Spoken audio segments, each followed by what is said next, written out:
update for you, Ashley? Or Or Caitlin, sorry. No, you're fine. You're on the next slide. Yes. Okay. All right. Great. So once again, thank you everyone for attending the session. We want to get through a few things that will give you some good information today. So our objectives are to do a high-level tour through Dynamics GPHR. This won't be in-depth training by any standards, but we want you to see the product and maybe you'll get some ideas of what you could do with it, either to expand what you're doing right now or to just use a few features in there. There's a lot in GPHR. There's a ton in GPHR, and so a lot of clients have seen it before and are using just pieces of it, but they could definitely expand what they're doing. So we're happy to give you a look at it today. So our agenda is that I'm going to basically go through a demo of the product, and then we'll have time for questions and discussion at the end. I don't expect that my content will take the full hour, so I want to be sure we do have time for questions, and I believe that you have a spot in the webinar area, meeting area, that you can enter your questions at any time. I encourage you to do that, and I'll try to stop and answer questions along the way, otherwise we'll catch them at the end.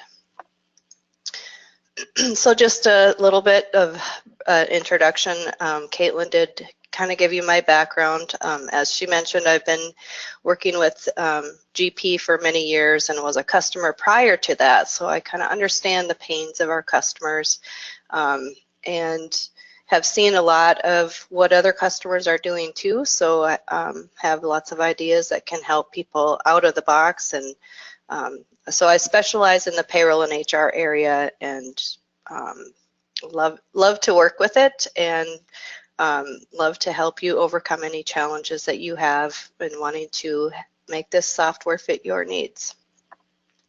So with that, I will jump into showing you the demo of the product here.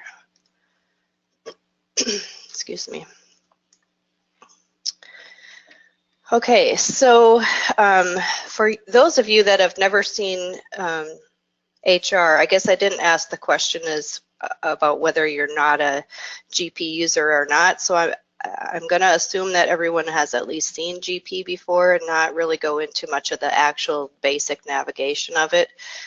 So I'll just kind of start here on our navigation for HR and payroll. You can see that those two areas are closely linked together, and there are some areas that it definitely shares data between human resources and payroll. So when we say, we do this in human resources versus we do this in payroll, a lot of times it's just a matter of saying where it is located in the software. It doesn't mean that your HR person has to do that function versus your payroll person doing that function.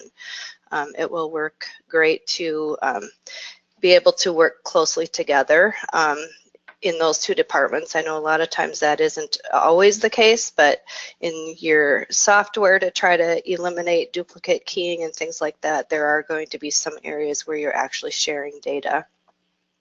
And then just to be clear too, like certain places that we go to within the software. So for example, under cards, payroll, employee, when we go to our employee maintenance window, if we go that direction, we're going to the exact same window as if we were going through the same path to get there through the human resources part of the software. So again, you are sharing data between the two modules within the software. It's exactly the same window, so if one person changes it, the next person that looks at the same employee is going to see exactly what was changed.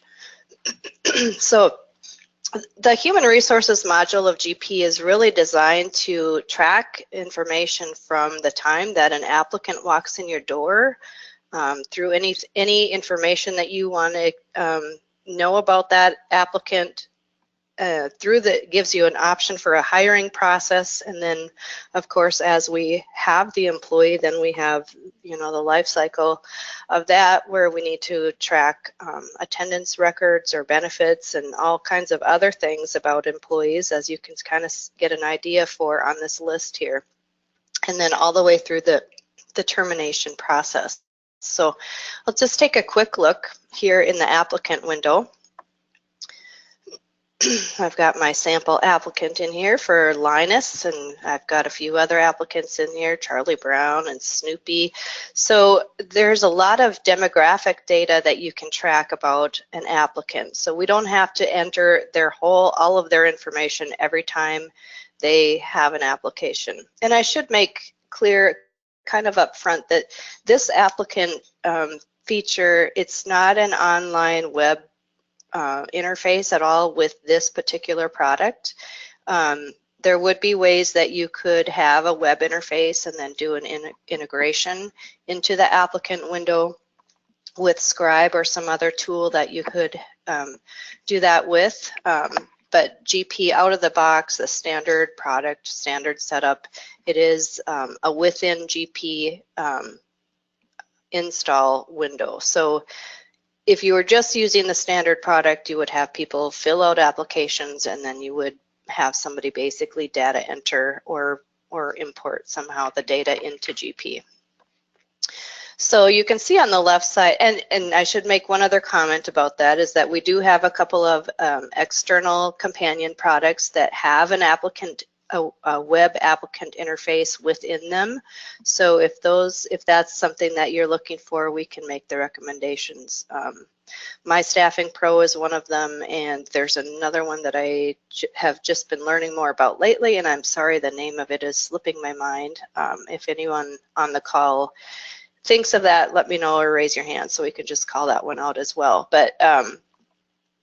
But those two products do a great job of tracking applicants, and then usually if you're using an external product for applicants, you would import into GP as an employee once they're hired. So you can customize this process to whatever works best for your organization, of course. So I'll just show you what features are available within the applicant module here. So we can, as I mentioned, you can fill in our demographic information one time for each person, so you don't have to keep doing that.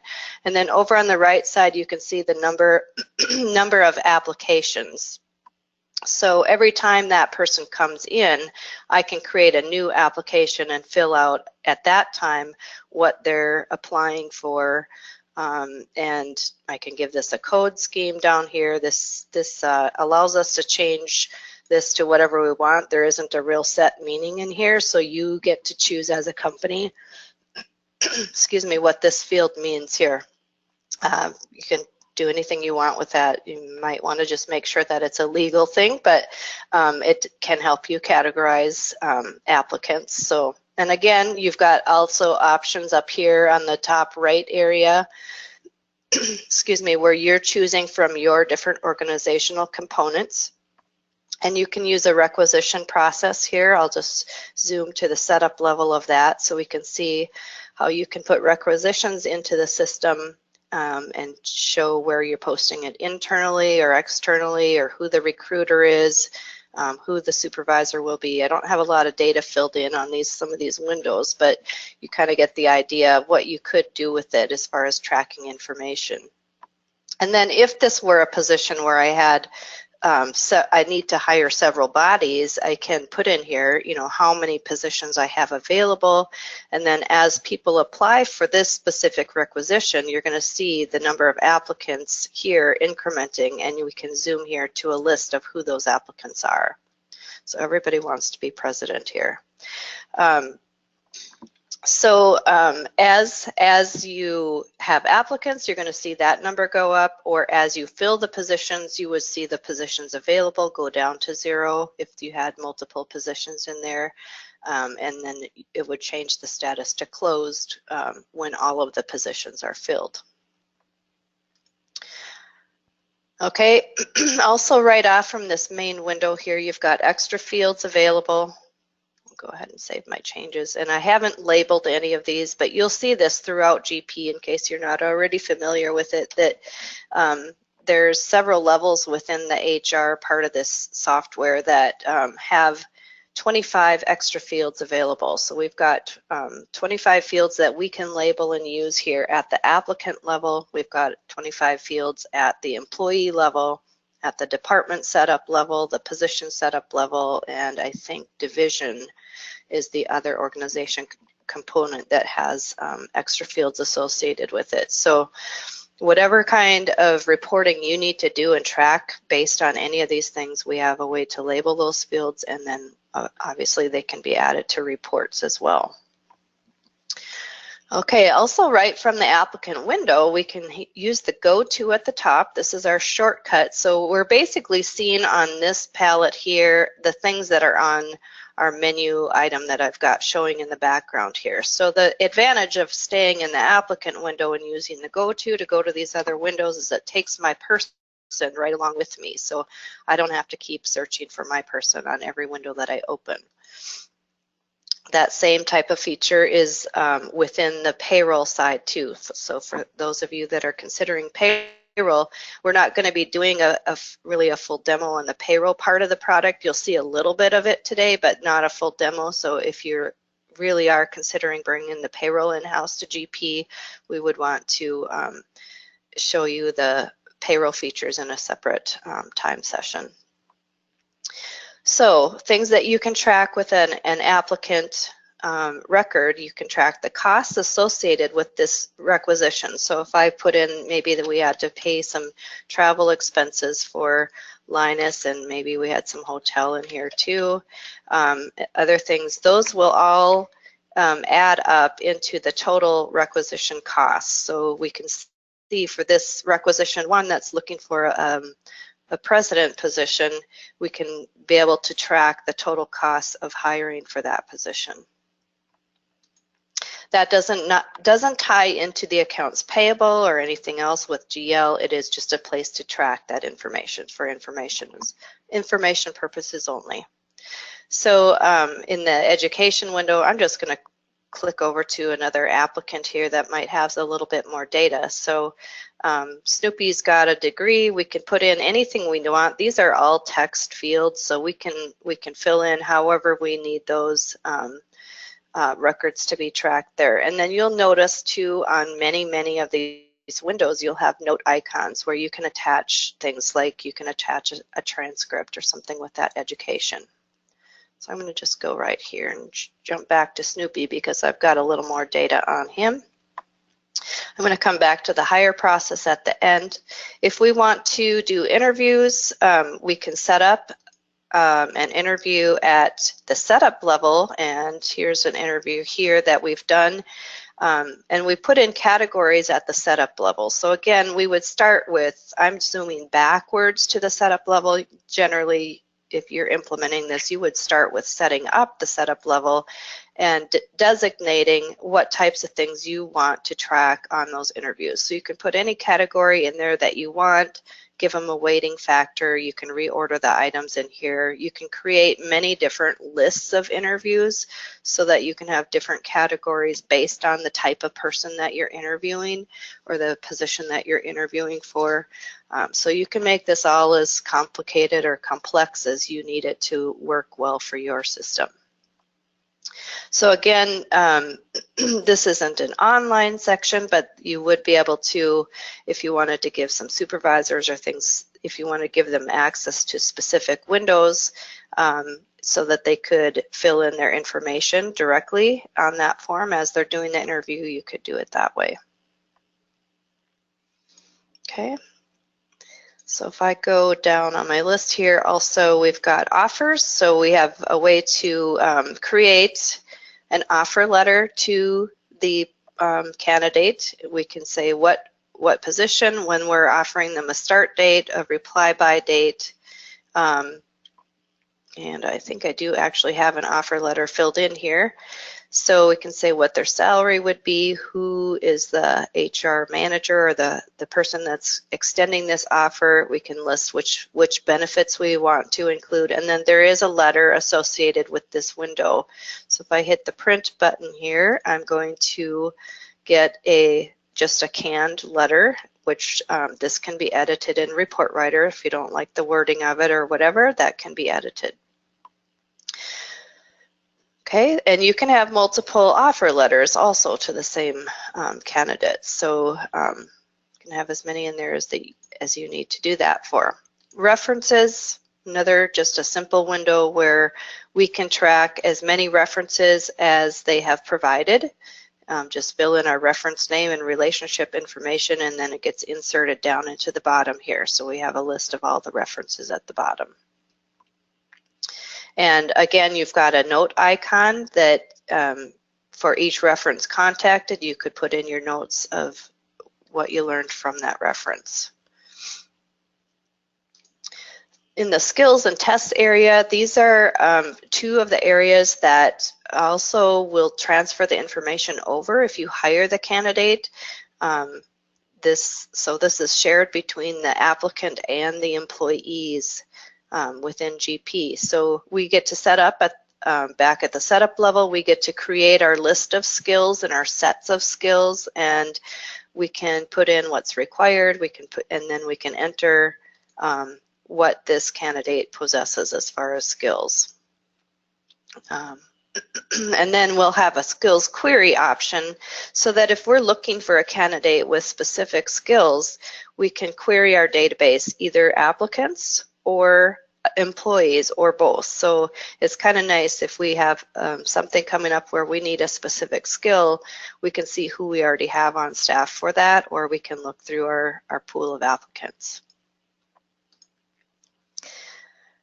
Tests also, this one will transfer over along with the candidate to their employee record if they're hired. So we can set up any number of tests that we want at the setup level. Those are very simple. We just give it a code. I just have a couple of tests in here. These can be any kind of test that you need, and then you can give it a score for the employee. It can be a numerical or a text type of a score. And again, you've got your note icon there, so you can attach any documents that go along with that testing. We also have a full user-defined window. I mentioned that we had 25 extra fields, and I haven't named anything on here, but in this user-defined window, we actually can go designate what types of fields that we would need to display, so that this would only display fields that we really are using. So those, again, can be defined at the setup level and then used, and there's also a user-defined window at the employee level as well. One more window here, a work history window associated with this, so we can say who the previous employers were and any other information that we need to track regarding that previous employment, as well as, again, a note icon where we can add information or reference information if we can get that. Okay, so if we decide that we really want to hire somebody, I'm going to go back to Linus here. It's a matter of hitting that go to and click on hire.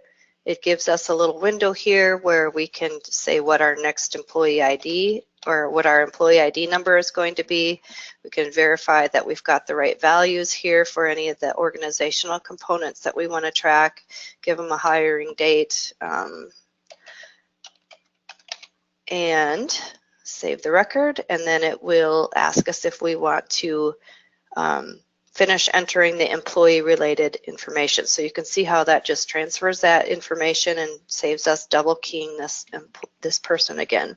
We're also getting a to-do entry that we can choose whether we want to use the to-do system within the program. It works a little bit like your Outlook reminders. This is there's two different types of to-do lists. There's user-specific to-do lists, and there's a system to-do list. So there's different categories of items, and will pop up when you need to take care of something. I'm going to cancel on that, say yes on this, close that out. Okay. So once we've hired the candidate, now we're in the employee maintenance window, and we can finish filling in our employee and get them set up to do anything we need to do with payroll or HR. And I'm actually going to clear this record and grab one of our existing records. So here's a record for Charlie Brown, and I'll close this applicant window. So now we've actually jumped over to the employee window. That's the same as using these features over here. We could have clicked on it here. So within GP, you guys that are GP users already know that there's usually 3 or 4 ways or more to get to the same window. So there's lots of ways to zoom back and forth and save you keystrokes within the product. Okay, so once we have our employee in here, every time we make a change in any of the windows, or excuse me, any of the fields that are organizational related or to the employment type field, there's also a human resources button here where we have other additional information. And if we make a change to our HR status here, this is a status field that's unrelated to our master active or inactive button on the employee. So all of anything that's changed on this field or these ones that I pointed out down here, those will all save a history record in a position history table. So if you make changes to those, we've got a nice track record, and it asks you for a reason for the change and the date that it was affected. We've also got within this human resources button on the bottom here, we have contacts that we can put in. So these would be your emergency contacts. And again, you can add as many as you need to in that area. And of course, there's reporting that goes along with all of those. And here is the place that we get to those employee extra fields that I mentioned before. Okay. As far as entering an employee, there's other information here also available, additional positions. So this is a window where we can track basically an FTE listing. So we can say, you know, maybe if they're working in 2 different areas, we could put them as a half an FTE in one area and a half an FTE in the other area. So you can add additional records into this window here. You can also put in history records through this window. Your address button on the bottom, I'll just try to explain this window a little bit. Your address button on the bottom just allows you to have multiple addresses, similarly to how the payables module works. If you're used to using that for vendors, you can create, you know, maybe a home address, a work address, a summer address, a cabin address, whatever else kind of address you want to track. Whatever is here in your window listed as the address ID here, that's the address that's going to get the employee paycheck and the W-2. But all those other addresses are available for information.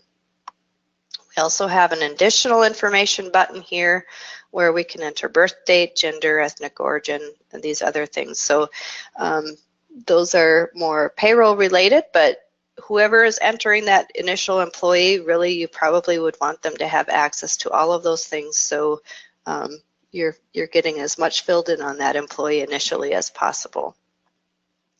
You'll see on here that as far as organizational fields, the department and the position fields are the only required organizational related fields. The rest of these fields are here. You can use them if you need to use them based on what you're trying to get out of the system. But the department and position are important because they also relate to how the wages for this employee will post to the general ledger. So I'll just take you quick back to the position setup level here to show you that we have ways to track EEO class information, FLSA status on these employees. You can set up basically a reporting structure. We can create review schedules. So how often do they need to have a performance review done? Let me jump back to the setup level of that. So again, with different types of positions, you might have different questions that need to be asked when you're going to do a performance review. So we can set up as many different performance review types as we would like to. And similarly to what you saw on that interview window, we can set categories, we can put in our grading structure, and we can reorder those items. And then with this review schedule, we get to determine how often do they happen and what's the next date of review based on.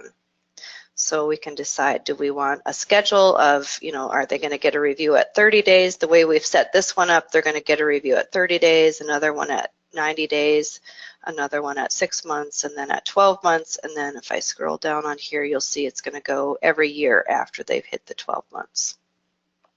And then we have an option to post those review dates to a to-do list, so we get a reminder that they need to be done.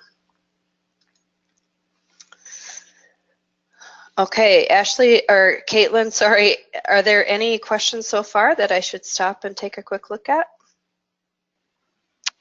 I was going to say we did receive one question, so I guess if you would like to answer it now, we can. The question is, can you do offer letter for existing employees for promotions? Okay, that is a great question.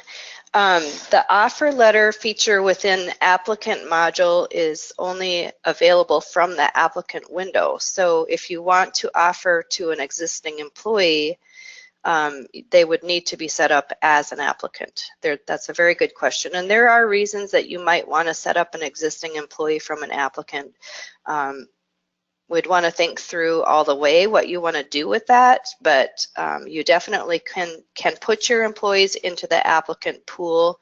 You just probably wouldn't do the hiring process through that side because of the employees already existing in the employee file. But you can definitely add them to your pool of applicants and then use the features over there. So very good question. Thank you. Okay, so there's more features along with this position setup that's available. We can attach the setup at the setup level of the position. We can attach what training classes or courses are required. Again, I mentioned the extra fields. We also have ADA requirements at the position setup level. 3 pages worth of data here that we can put in regarding what are the physical requirements of this position. So lots of information available on that. And jumping back to the employee maintenance window now, I'm going to zoom to the department setup just to quickly show you what that's made up of. It's just a code and a description for your department. So those are a couple of codes that are really important to come up with a good coding scheme if you're going to implement HR and or payroll, because those 2 codes are shared between the modules and affect the posting as well. But we always want to make sure that the HR people and the payroll people are working together when we create this code scheme so that it works for both areas. Okay, other things that once we have our employee in place, we have our go-to button up here where we can go to either payroll items or human resources. I'm going to give you just a very brief glance at the payroll items here just so you can see. And I have some extra things turned on in my install of GP that aren't just the standard. So I want to point out to you that there is an extended features module for payroll and HR. And so a couple of these things that you're seeing in here are part of the extended module. So anything pay policies, are actually from the use add-on employees and down, those are all part of extended or additional product that I just have installed. So I'll try to point those things out as I'm going through just so that you know the extended module is additional purchase. So pay policies, auto splits, PTO manager, arrears is not extended. That one is part of the standard. Leave codes and what I've got down on the bottom, that's part of the Integrity Data Comprehensive Leave Manager program that I have installed. So just don't let those things confuse you, but there are several different ways that we can do like accruals of time off. I'll be showing you a little bit more about one of those ways, but I've got some other options that are just installed in here for my demo purposes. So as far as setting up an employee for running payroll, the things that we would want to be sure to fill in here is our tax information. I'll just quickly show you these more payroll related, but this is where you would put in your W-4 information, your number of exemptions, whether they're filing married or single or exempt, and then any additional withholding or estimated withholding that they have elected. And then get you going on the state tax. So this kind of information, it can come in directly if you've got some kind of an onboarding program in place, like some of that could come from the My Staffing Pro or from Green Shades. If you're using the employee portal there, they have some options to use those features and import that data directly into GP. So you're not necessarily touching a piece of paper for everything that needs to be entered. We've also got the state tax withholding set up, so you can edit that W-4 at the state level too. So depending on the state, South Dakota doesn't have any taxes, and GP tax tables automatically know that, have that already built in. But if I chose a different state here, for example, Minnesota, or almost every other state, we're going to see that we have actual filing statuses and options that apply to that state built in there. Okay. Also go back to our go-to window and go to payroll, just setting up the employee. I'm kind of starting at the bottom of that information and working my way up. Summary is where we'll be able to see summary data. State tax we already went into. There's a quick assignment window, but usually if we've set things up with our employee classes so that it saves us time, I don't usually use that. I usually recommend employees users go into here and select their pay codes and just put in on their base pay code, put in what the rate is going to be, mark that as your primary pay code so that any reportings that you want to do based on what their base rate would be, we know which code represents their base rate. And this works really nice because if you've set up the pay codes efficiently, you can have other pay codes that are based on this, and we don't have to change the rate. For example, on our holiday pay code, we don't have to change the rate because it's based on salary, so whatever I put on that salary code will automatically roll down to this other code. Okay, I'm not going to go too much into pay codes because that's more on the payroll side here. With GP 2016 and later, we have a new feature here where anytime we're entering a new employee or we're changing anything on our inactive button or any of these date fields here on the left side for seniority or hire date or adjusted hire date and last day worked and termination information, that is all going to go into this employment history window. So we've got now a nice track of, what were the previous term dates and hire dates and when were they rehired and that type of thing. So that's really helpful coming on GP 2016 and newer. We have direct deposit where we can enter in as many accounts as you want employees to be able to enter into. GP will take it. A lot of times employers really don't want to be the bill paying agency for their employees. So you guys can tell your employees you can only do a maximum of 3, but really the software will handle an unlimited number of accounts to split that direct deposit into. Okay. The last 2 items on the payroll side of this, I do actually recommend using the HR features with benefits and deductions. There is an integration between the human resources side for the benefits and deductions to the payroll side. And if we start in human resources, which I'll show you, it'll drive us over to the payroll side. Of course, what is on the payroll windows is what actually drives the payroll check. So we want to keep things in sync. But the way it works best is if we start in human resources, and I'll just take you right over there and look at the benefit deduction summary. So for example, if I look at this health insurance code that I have in here the ability to set up what is my subscriber or employee portion of this versus what is my employer share. So employee versus employer share. I've got lots of other information available in this window. So what I'm trying to say, I guess, about the HR part of benefits and deductions versus the payroll part is it does tie the 2 pieces together of employee versus employer, so that when you save it, it can automatically update over to payroll, or the way I've got my system set, it will lead me through the payroll windows so I get to see them as well. So all the information that's on the left side and the lower left area here, That's all, most of it is informational only. You can see here that if you need to do Affordable Care Act reporting for the 1095-C reports, we've got that built into this area here on the health insurance window. So, and then if I have made a change or if I want to see what happens on the payroll side of this, I can go here to payroll and see this is a tax shelter deduction. It's going to do this on my W-2. So this is the deduction, what's going to come out of the employee. This is the employee's share, and it all needs to be consistent with the HR side. And when I close that, now I'm opening the benefit window that's on the payroll side, which is the employer portion. So the employer portion is not subject to taxes. Okay, kind of going through these really quickly, but you can see by the list on here that you can set up unlimited numbers of benefits and deduction codes.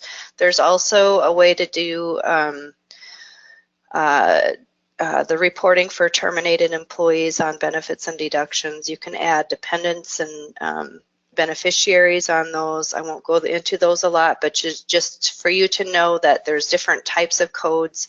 We get to set up who pays for the code, how it works, how the employer match works. Like here's a 401k, it's taking us into a retirement window for here.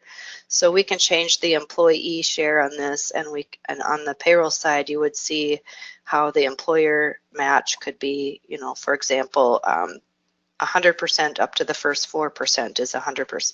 The first 4% of the employee's contribution is 100% match. So all of that we have the capability to set up within the system. Okay.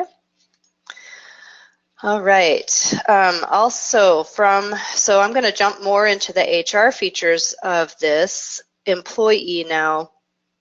Let's start at the top of the list here to talk a little bit about attendance. I mentioned that briefly when we were looking at the other menu of items, that there's different ways to set up and do the accruals for your time off. So it kind of depends on how your system all plays together. You know, some companies have a time clock system that's actually tracking time off available right in the time clock system, and in that case we might want to import a balance available so that it can print onto the pay stub or wherever the employees are viewing their pay stubs. And if you need to track the time off within GP, there are a few different options. So the basic option is, I don't have it turned on here for you to see, but there would be a sick and vacation button showing down here on the employee maintenance window, and it's just 2 buckets available, very simple and basic accruals available there. Most people, if you've got more than a handful of employees, you're going to want to use something a little more robust for your time off tracking. So another option that you own as part of the standard product is the attendance area under the Human Resources module. And within attendance, I'm going to zoom back here. You can see on that first window that I opened, you can see any balances. And it does allow us to go into negative. If we want to pay that time out, we can. But this allows us to set up multiple types of time off. So I've got a few different types, and depending again on how your accruals work, we would make recommendations on how you set this up. So if you need to do accruals based on exact hours worked, then we would need to set up time codes that relate to all the hours worked so that the HR attendance module can know how many hours worked there were, and it can create its accrual based on that. So you can have as many time buckets as you want for the time off types of time, and you can have as many time codes as you need to track for actual hours worked to get into here as well. So that's all integrated with the payroll side. So when you import your transactions, it will hit the HR attendance if it needs to do that. So with our vacation time code, for example, we can have schedules to tell us how the accruals work. So you can see the schedule here that I've put together, that right away when an employee is assigned this code, they can start accruing vacation at the 5 hours per pay period. When they hit 12 months, they of seniority, they can go up to the 6.5 months, and when they hit 60 months or 5 years, they're going to go up to 8 hours a pay period. And I don't need to do anything once this code is assigned to the employees. If they, when they pass over into the next level, it's automatically going to start accruing at the next level.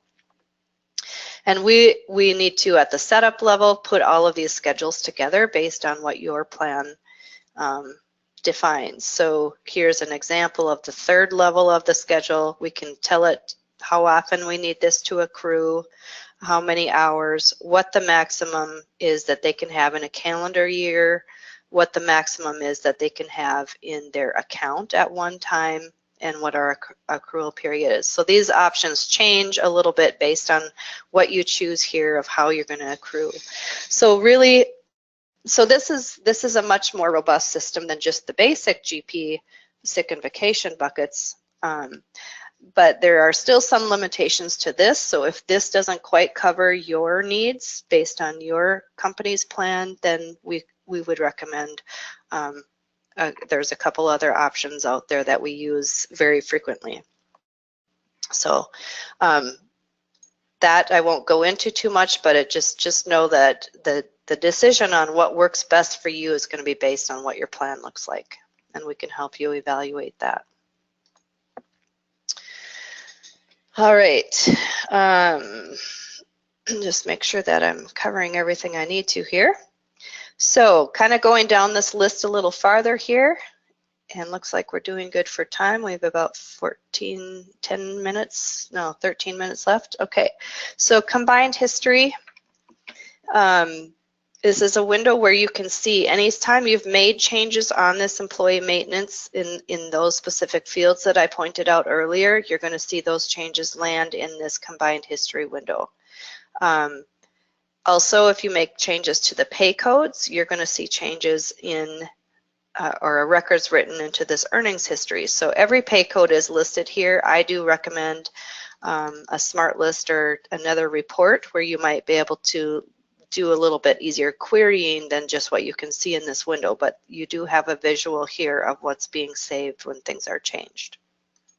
I'm not sure that I'll have time to get into showing too much about smart lists, but that is a reporting tool that I highly recommend using with the payroll and the HR modules. So if I don't get a chance to show you that today, it might be something that you want to see at another time.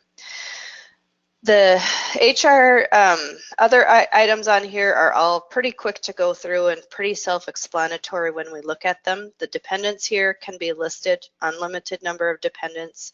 This information can be used for your 1095-C reporting. So if you are self-insured, that will be important to fill in your dependents. Going back to our list here, we've got a way to track discipline. So this can be used different ways, kind of depends on how your company wants to do it, but you can set up, for example, one offense number for each different kind of discipline item that you have, and then you can have different stages for that same item. So anytime, if I set up tardy as my item here, as my offense type here, I might have every time they're tardy, I'm going to do something else and record something in here. So, and again, you've got note icons available. Anytime you enter something, you can enter notes or attach documents that go along with that. There's a point system, pretty basic point system. You have to actually go tell it to, increase the number of points or decrease the number of points. It can be positive or negative. So you can track that if it's something that you guys do. All right, sorry I'm talking so fast, but we do actually have a lot to show in this product. So education background, that one we saw in the applicant window, same exact window here, so I won't go into it. The grievances, if you're dealing with any unions, you have a place here that you can track any grievances that people report. I guess I don't even have a sample in on this one, but it's, again, a fairly basic window where you're just putting in a description, the start and close date of it, and you can attach details about it and then list and then insert them into the bottom so you can have a whole record of things associated either with that same grievance number, or you can have a new grievance number for every time that there's something going on. All right, I-9 information. This is a window. I don't see too many people actually keying directly into here, but it is a window, I believe, Green Shades, if you're using their employee records product, that there is a document link into this window. But it has all of the, if you want to record your information in here, it has all of the different types of documents that are legal to be used to pick from. You could use just your expiration dates. The nice thing about this whole human resources module is that you can just use the bits and pieces of it that make sense for you to use. So if really all you need to track is just one date, when is my I-9 going to expire and I need to look at it again, there is actually a field right here already labeled for that. So you could put that in there, or this will flow in, I believe, from that I-9 window. Okay, injury and illness is next on our list. And again, you can enter a case for every different item that happens. I guess I don't have one in here, but we can set up our own case number, put in our incident date, and make it happen in the past. I can't make an incident happen in the future unless I really can predict what's going to happen. So let's see if oops, my user date is earlier, 4/12, that's right, 03/15/17. Let's try that. So once I put that in, I can choose whether this is an injury or an illness. And then once I've chosen there, I have different options on my looking glass here. So is this an OSHA reportable item? It's going to be one of these first items here, or is it one of these other things that are on the predefined list? So you've got all of those things to choose from. You've got your body parts to choose from. And then there's tons of fields in here to put all kinds of information about the injury, where it occurred, who all saw this, and when they left work or came back to work. The costs associated with this, it can all be tracked as far as where they were treated and how much it costs. Again, this is informational, does not flow to the GL or AEP. The treatment information done at the various places, and also more additional information about workers' comp, stories from everyone. You have a ton of information in here too. Okay, so we're getting down to a few things that are also exciting. Orientation and termination, those are both checklists. They work similarly. So, oops, chose the wrong button, sorry about that. Go back here to human resources, orientation. So again, you can set up as many lists as makes sense for you to set up. So I just have one standard list set up.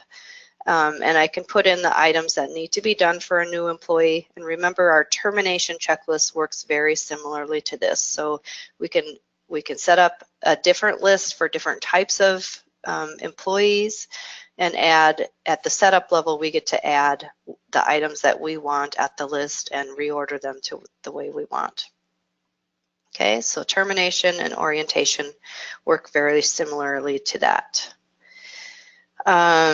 Position history, we actually already looked at on the combined history, so I'm going to skip that. There is a feature here where we can record the property that we've assigned to employees. So we set up, first of all, a list of items, so we can have as many items as we want to be able to check out to employees.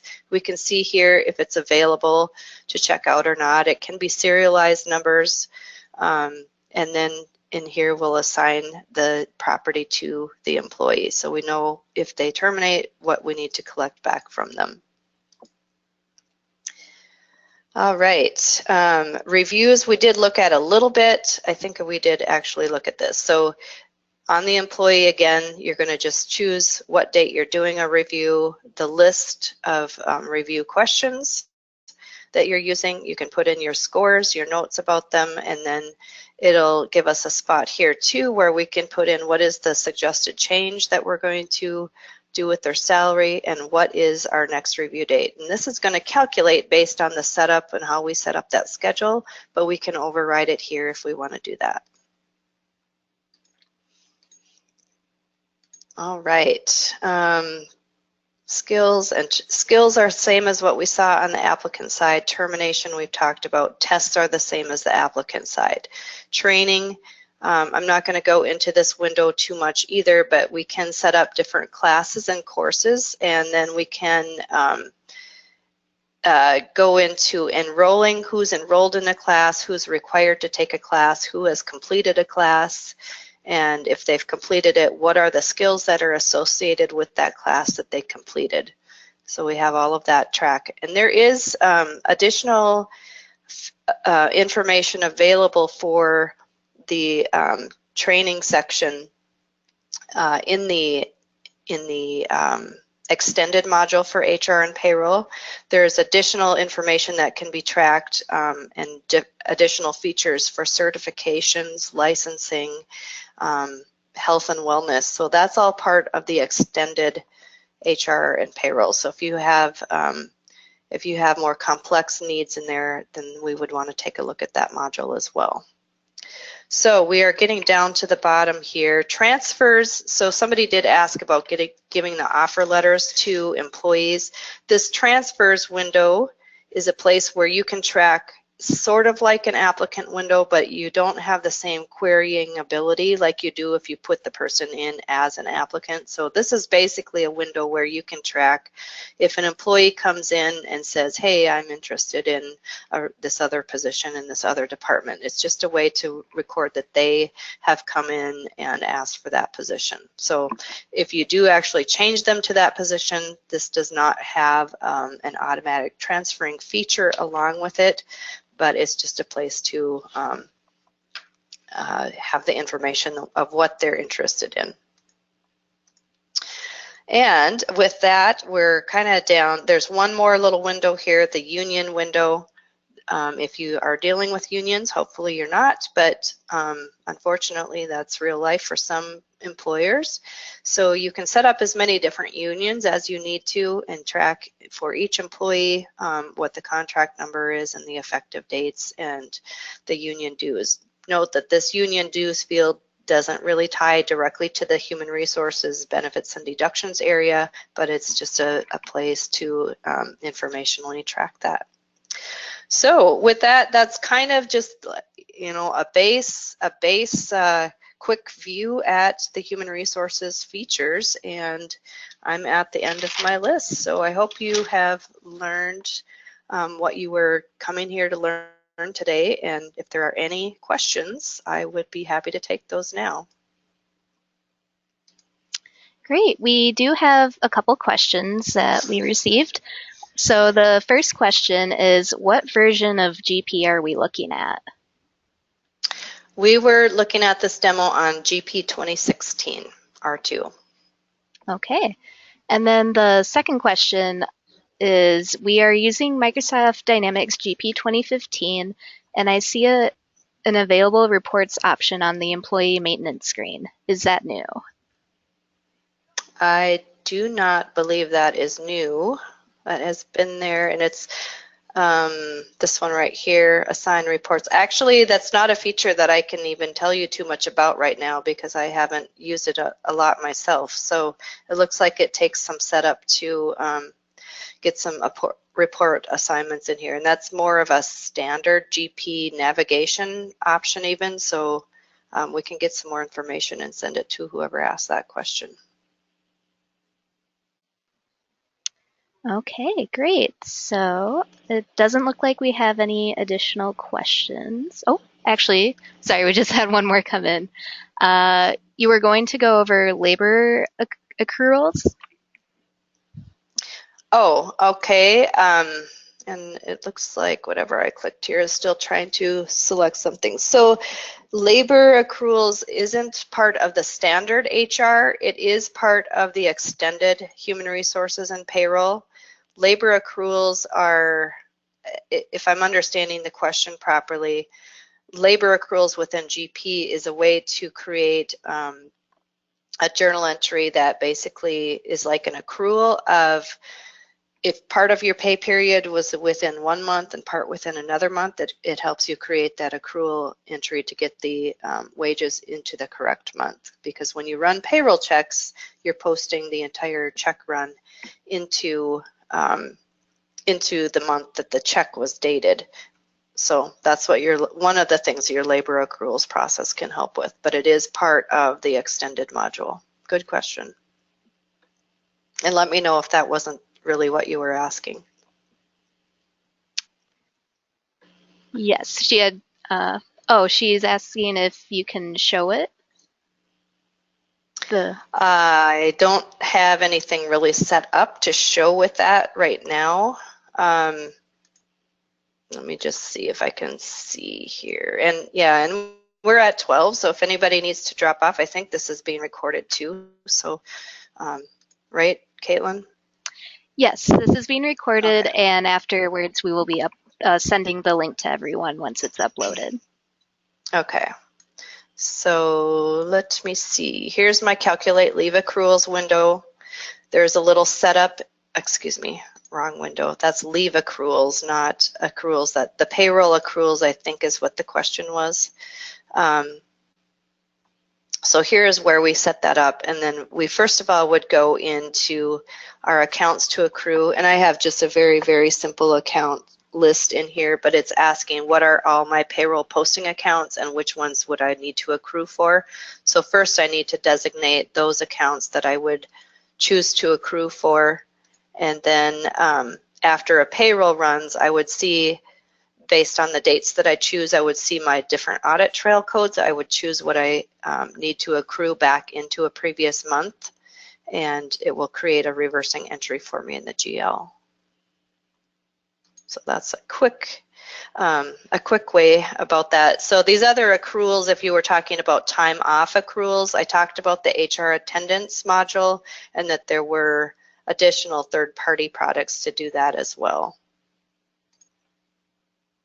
And are there any other questions, Caitlin? No, it looks like there are no additional questions. Okay, so one quick final comment here, as I did mention that I do recommend Smart List Builder with this product, with payroll and HR, and just to kind of give you an idea of what we can do with Smart List, I've got objects set up in here that pull out of, for example, your pay rate history table. So the nice thing about these Smart List Builder objects, and these are part of the HR payroll Smart List suite that we have put together as a product and sell too. So it's almost, I think, 50 Smart List Builder objects as part of that suite.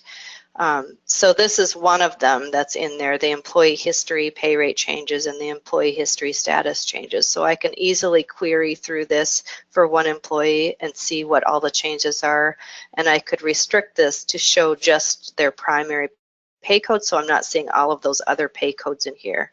So this is, I mean, it's obviously using right now Smart List, regular Smart List functionality for those that know Smart List right now, but it just expands what you can do with that by a huge amount. If you have the Smart List Builder and then the suite of reports gives you a great start. And you can see just a sample of what's there. So that's another whole webinar to go through if we want to take a look at those in more depth, but something that I do really strongly recommend for your querying and reporting along with the human resources and payroll. So thank you all very much for attending today. Appreciate it. And if you have any other follow-up questions, please be sure to send them in to us. We'd be happy to answer anything you need.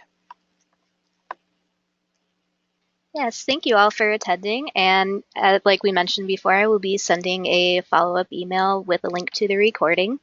And thank you again, everyone, and we hope you have a great day.